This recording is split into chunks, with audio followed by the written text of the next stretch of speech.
Today my topic is matric space. Definition की तरफ move करते हैं और इससे रिलेटेड मैं आपको आज एक एग्जांपल भी करवाऊंगी। आपने अगर अभी तक मेरा चैनल सब्सक्राइब नहीं किया तो मेरा चैनल सब्सक्राइब कर दें ताकि आने वाली न्यू वीडियोस आपको मेरी मिलती रहें। Okay, definition is let x be a non empty set. हमने एक एक्स सेट लेना है जो कि हमारे पास नॉन एम्प्टी सेट होगा। नॉन एम्प्टी मीन्स कि उसके अंदर कोई ना कोई वैल्यू या नंबर होना चाहिए। अब फंक्शन, हमने एक मैपिंग को डिफाइन किया है d x cross x to r. ठीक है, अब हमने एक जो सेट लिया है वो भी जाहिर सी बात है एक नॉन एम्प्टी सेट अगर हम एक्स कह रहे हैं तो एक्स हमारे पास इंटीजर भी हो सकता है। ठीक है, रियल नंबर्स पे कोई भी सेट हो सकता है एक्स। ठीक है ना, एक्स के लिए ये कोई रिस्ट्रिक्शन नहीं है कि वो सेट ऑफ इंटीजर ही खाली हो या सेट ऑफ रैशनल नंबर, यानी कोई भी सेट हम एक्स ले रहे हैं लेकिन हमारे पास कंडीशन ये कि वो नॉन एम्प्टी होना चाहिए, यानी कोई खाली सेट नहीं होना चाहिए, उसमें कोई ना कोई एलिमेंट होना चाहिए। और एक फंक्शन हमने मैपिंग डिफाइन इसमें करनी है d x cross x to r. अब ज़रा इस एक्स क्रॉस एक्स की तरफ हम इसको मैं आपको बताती हूँ कि ये किस तरीके के एलिमेंट्स रखता होगा। जाहिर सी बात है एक्स क्रॉस एक्स का मतलब हमारे पास कार्टेशियन प्रोडक्ट जो हमने सेट्स में पढ़ी थी, इसके अंदर आने वाले जो एलिमेंट्स होते हैं वो हमारे पास हमेशा ऑर्डर्ड पेयर की फॉर्म में होते हैं। आप मेरे सेट की जो वीडियोस जो मैंने पीछे बनाई हैं उसमें ऑर्डर पेयर क्या होता है, कार्टेशियन प्रोडक्ट मैंने बहुत तफसील से उसमें बताया हुआ है। आप इस चीज़ को मजीद उधर से भी समझ सकते हैं। खैर, यहाँ इसके अंदर आने वाले जो एलिमेंट्स होंगे वो हमारे पास क्या होंगे, ऑर्डर्ड पेयर की फॉर्म में होंगे। ठीक है, इस टाइप के, यानी एक्स एंड वाई, इस तरीके के x2 y2, इस तरीके के एलिमेंट इसके अंदर इस सेट के अंदर आएंगे। ठीक है, आप function d x cross x is r, हमने एक ऐसी मैपिंग डिफाइन की कि डी हमारे पास एक्स क्रॉस एक्स से आर की तरफ मूव करेगा। Is said to be a metric on x. हम इसको क्या कहेंगे, इसको हम कहेंगे कि मैट्रिक होगा ऑन एक्स पे if for all the x y and z's belongs to x, यानी जितने भी आने वाले एलिमेंट्स होंगे वो इस एक्स से बिलोंग करेंगे और it satisfying the following axioms. अगर हम इस एक्स से बिलोंग करने के बारे में एलिमेंट्स को कह रहे हैं तो इसका मतलब यानी एक्स क्रॉस एक्स के साथ बनने वाला जो ऑर्डर पेयर की फॉर्म में होगा डी उसके साथ क्या करेगा, मैपिंग करेगा। इससे हमें यहाँ तक कितनी बात समझ में आती है कि डी की ऐसी मैपिंग होगी जो कि एक्स क्रॉस एक्स से रियल नंबर्स की तरफ होंगे और उसमें आने वाले जितने एलिमेंट्स होंगे जाहिर सी बात है वही डोमेन है ये सेट की फंक्शन की, तो हम इसी से ही इन एलिमेंट्स को लेंगे। कौन से ये एक्सियम को फॉलो करता होगा? Number 1 is the d x and y is greater than equal to 0। असल में ये एक डिस्टेंस की बात है कि दो एलिमेंट्स के बिटवीन का डिस्टेंस। ठीक है, तो ये सेट्स में भी हमारे पास कई, अगर हमने क्लोज सेट्स लेने हैं, ठीक है ना, उनके अंदर हम किस तरीके से डिस्टेंस को कैलकुलेट करते हैं, असल में एक्चुअली ये उस चीज़ को डिफाइन करता है। अब मैट्रिक स्पेस के अंदर ये अगर तीन चीज़ें, एक तो ऐसी मैपिंग डिफाइन होगी, ऑर्डर पेयर में एलिमेंट्स होंगे और ये चार ऐसे एक्सियम होंगे जिनको ये फॉलो करेगा, तो उस सूरत में हम कहेंगे कि जो पेयर एक्स डी होगा वो हमारे पास मैट्रिक स्पेस होगा। फर्स्ट वन हमारे पास जो इसकी कंडीशन है वो ये क्या है कि डी एक्स और y is greater than equal to 0, यानी नॉन नेगेटिव। जाहिर सी बात है, बात हम डिस्टेंस की कर रहे हैं, डिस्टेंस तो कभी भी नेगेटिव लिया ही नहीं जा सकता।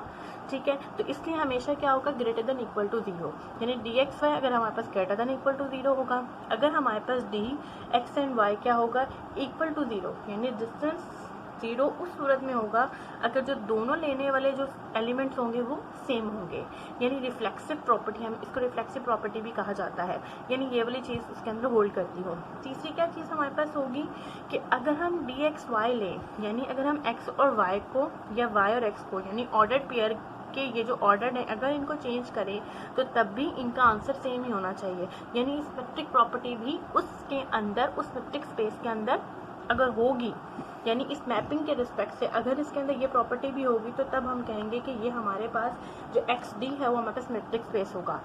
Last one is our property is that it is triangle inequality भी कहा जाता है इसको। इसमें क्या है कि अगर आपने कोई से दो पॉइंट्स लिए हैं एक्स और जी, और अगर आप क्या करते हैं कि एक और पॉइंट उसके अंदर ले लेते हैं, ठीक है, देखें d x y and d y z, ठीक है, ट्राइंगल की ही रिस्पेक्ट से हम इस प्रॉपर्टी को डिफाइन करते हैं।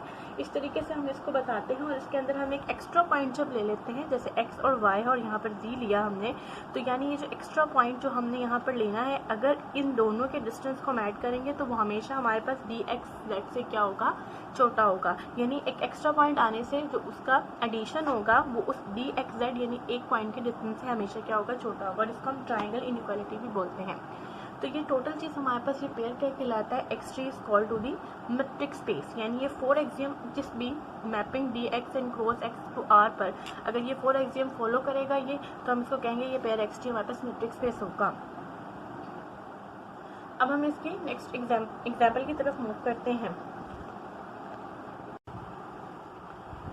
सबसे फर्स्ट जो हमारे पास क्या है example, let d r cross r to r be a function defined by, हमने फंक्शन को किस तरीके से डिफाइन किया है कि d x y is equal to modulus of x minus y for all the x and y belongs to real number. आपको ये शो करना है कि ये जो डी आपके पास ऑब्वियस है जो मेट्रिक स्पेस है ऑन आर पे जो डिफाइन किया है, ये डी आपके पास क्या होगा, एक मेट्रिक स्पेस होगा ऑन आर पे। इसको डिफाइन करने के लिए हमारे पास जो मेट्रिक स्पेस की जो एक्सियम्स हैं हम उनको फॉलो करेंगे। The first one is the non negative, ठीक है, नॉन नेगेटिव को शो करना है। फर्स्ट एक्सियम हम इसका शो करेंगे, दैट इज हमें ये बात शो करनी है कि क्या ये हमारे पास नॉन नेगेटिव है या नहीं। सिंस हमारे पास जो मॉडुलस x माइनस वाई है वो ऑब्वियस सी बात है कि एक एब्सोल्यूट एक पॉजिटिव वैल्यू होगी। हमें पता है कि जो मॉडुलस होता है वो हमेशा एक पॉजिटिव वैल्यू रखता है और ये इसकी क्या होती है, ये इसकी क्वालिटी होती है। So it's absolute value of real numbers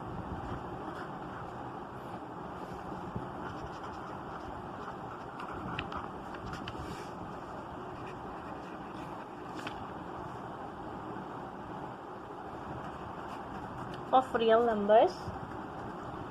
number की ये हमारे पास क्या है, ये एक एब्सोल्यूट वैल्यू होगी। दैट इज हमें पता है कि modulus of x minus y, यानी modulus of x minus y हमेशा हमारे पास क्या देगा, एक नॉन नेगेटिव नंबर देता है। So it is non negative. ये हमारे पास क्या होगा, ये हमारे पास एक नॉन नेगेटिव होगा। Since x minus y modulus is absolute value of a real number, so it is a non-negative. ये हमारे पास नॉन नेगेटिव होगा, तो डेट इज हमारे पास x minus y modulus is greater than equal to 0 for all the x and y is belongs to r। तमाम x और y क्या करेंगे, r से बिलोंग करेंगे। और ये हमें बात पता है कि ये चीज़ किस तरह हमने डिफाइन की हुई है मैपिंग में कि ये डी एक्स वाई जो होगा इस तरीके से, x minus y modulus is greater than equal to 0। So हमारे पास हमारा फर्स्ट एक्सियम यहाँ पे प्रूव हो गया, क्योंकि हमें पता है कि हमेशा मॉडुलस की वैल्यू ग्रेटर देन या इक्वल टू 0 हो सकती, कभी नेगेटिव नहीं हो सकती, क्योंकि मॉडुलस की एक खसूसियत है। अच्छा, हमारे पास फर्स्ट वन ये बात हो गई। अब हम चलते हैं M2 की तरफ। हमारा जो M2 होगा वो क्या है, हमारे पास M2 हमारे पास ये बात बताता है कि आपके पास प्रॉपर्टी हमने जो अभी पीछे बताई है वो यही बताई है कि अगर आपके पास, मैं यहाँ पे प्रॉपर्टी लिख देती हूँ, मुझे यहाँ डिफाइन क्या करना है कि जो डी एक्स और वाई है वो equal to 0 if and only if x is equal to y. यानी हमारे पास ये वाली बात हमें प्रूव करनी है कि अगर हमारे पास डी एक्स वाई इक्वल है तो इसका मतलब एक्स और वाई दोनों एलिमेंट्स क्या होंगे, इक्वल होंगे। अब ज़रा हम जानते हैं कि सबसे पहले हमें प्रूफ इस चीज़ को हमने इक्वल लिखेंगे तो हमारे पास क्या ये चीज़ प्रूव हो जाएगी।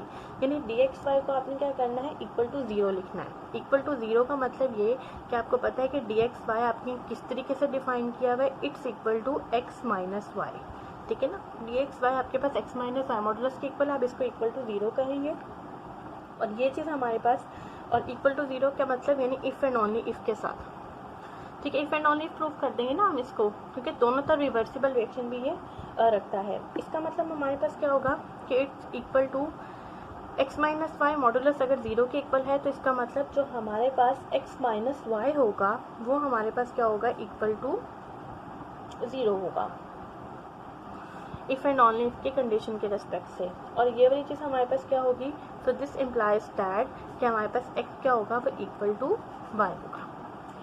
इसमें हमने क्या किया कि डी एक्स वाई, क्योंकि हमारे पास यहाँ पर x माइनस वाई मॉडुलस जो के इक्वल है ये डी एक्स वाई, और चूँकि x माइनस वाई हम 0 के इक्वल पुट कर रहे हैं, मॉडुलस की प्रॉपर्टी है कोई से दो रियल नंबर्स मॉडुलस की फॉर्म में इक्वल टू 0 है, तो इसका मतलब क्या हुआ कि x क्या होगा, इक्वल टू y होगा। तो इफ एंड ओनली इफ के साथ हमने इस चीज़ को हम प्रूव कर देंगे, यानी हमारे पास ये प्रॉपर्टी भी प्रूव होगी जिसको हम इस मेट्रिक प्रॉपर्टी बोलते हैं। तो सो this implies that for all दी, और ये अगर इन दो नंबर्स के लिए कर रहा है, इसका मतलब तमाम रियल नंबर्स के लिए ये वाली प्रॉपर्टी शो हो जाएगी। अब हमारे पास जो इस मैट्रिक्स स्पेस की अगली प्रॉपर्टी है वो ये बात हमें शो करती है कि अगर हमारे पास नेक्स्ट प्रॉपर्टी क्या होती है कि अगर डी एक्स वाई के इक्वल है तो डी वाई एक्स के इक्वल होगा। ठीक है, यानी सिमेट्रिक प्रॉपर्टी इसमें मौजूद होती है।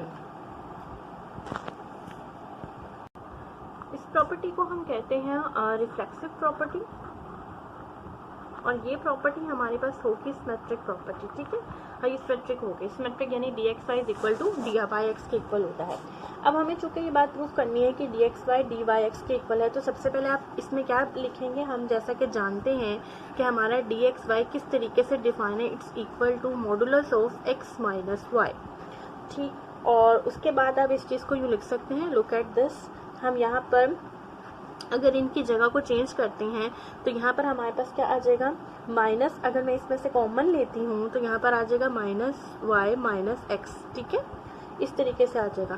जाहिर सी बात है, अगर मैं इसके बाहर से यहाँ माइनस कॉमन लेती हूँ तो y के साथ पॉजिटिव साइन आ जाएगा और x के साथ नेगेटिव साइन आ जाएगा।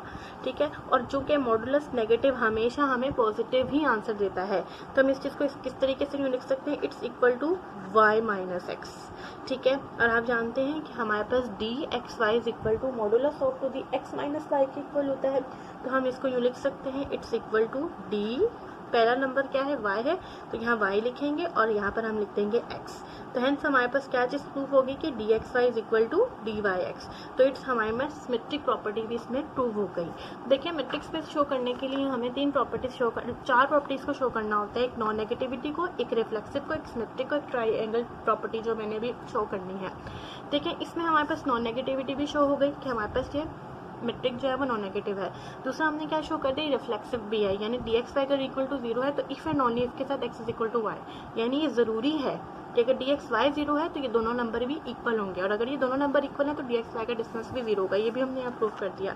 और M3 भी हमने यहाँ पर ये बात प्रूव कर दी कि सिमेट्रिक प्रॉपर्टी के रिस्पेक्ट से अगर डी एक्स वाई लेती हूँ तो डी वाई एक्स के वो इक्वल है, यानी सिमेट्रिक प्रॉपर्टी भी इसमें होल्ड करती है। हम इसकी ट्राइंगल प्रॉपर्टी की तरफ मूव करते हैं। M4 हम इसकी लास्ट वन प्रॉपर्टी की तरफ मूव करते हैं, दैट इज प्रॉपर्टी हमारे पास क्या है, डी एक्स सेट। एक्चुअली जो हमें प्रूव करना है मैं यहाँ पर लिखती हूँ, हमने प्रूव ये बात करनी है कि हमारे पास जो डी एक्स सेट होगा, डी एक्स सेट जो होगा वो is less than and equal to होगा d x y plus d y set के। ठीक है, हमारे पास इस चीज़ की हमने ये वाली चीज़ प्रूव करनी है जो कि हमारे पास ट्राइंगल इनइक्वालिटी के इक्वल होती है। इस प्रॉपर्टी का ये नाम है।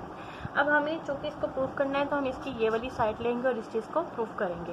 तो फर्स्ट ऑफ ऑल हम यहाँ लिखेंगे डी एक्स और जेड। अब डी एक्स और जेड की फॉर्म में हम इसको किस तरीके से लिखेंगे, एक्स माइनस जेड। ठीक है, हमने पीछे बताया कि मैपिंग किस तरीके से डिफाइन है। मैपिंग चूँकि इस तरीके से डिफाइन है जो कि एक्स माइनस वाई मॉडुलस की फॉर्म है। अब चूँकि हमने यहाँ पर y की जगह पे z लिया है तो d x z is equal to modulus of to the x minus z होगा। सो अब हमारे पास यहाँ पर कैसे लिखेंगे, x माइनस जेड को आप इस तरीके से लिख सकते हैं, x minus y plus y. इसमें कोई भी चीज़ ऐड या सब्ट्रैक्ट करें तो ये 0 ही बन जाएगा, तो इस वजह से इसमें कुछ फ़र्क नहीं पड़ता इसको, तो हम इसको ऐड कर सकते हैं और ऐड और सब्ट्रैक्ट एक ही नंबर को किया जा सकता है। अब इनइक्वालिटी की इक्वालिटी होती है इसके अंदर कि ये वाली चीज़ हमेशा लेस देन इक्वल होती है x माइनस वाई मॉडुलस के प्लस के साथ y माइनस जेड मॉडुलस के। ठीक, तो ये एक इनइक्वालिटी इसके अंदर ये मॉडुलस की क्वालिटी होती है। अब हमारे पास हमें ये पता है, this implies that D x Z. ठीक है, हमने इसकी जगह पर यहाँ पर इस चीज़ को यूँ लिखा तो हम यहाँ लिखेंगे d x z is less than equal to, आपके पास पता है कि modulus of x minus y को आप कैसे लिख सकते हैं, डी एक्स एंड वाई। ठीक है, और प्लस के साथ d modulus of y minus g को कैसे लिखा जा सकता है, इस तरह डी वाई एंड जेड। तो हेंस हमारे पास जो ट्राइएंगल इनइक्वालिटी थी वो भी हमारे पास यहाँ पे प्रूव हो गई। ठीक है, तो हमारे पास इसका मतलब वो चारों के चारों एग्जाम जो मैंने अपनी वीडियो के शुरू होने पर आपको मैट्रिक्स स्पेस के डेफिनेशन में बताया वो यहाँ प्रूव हो गए। So this implies that hence d is a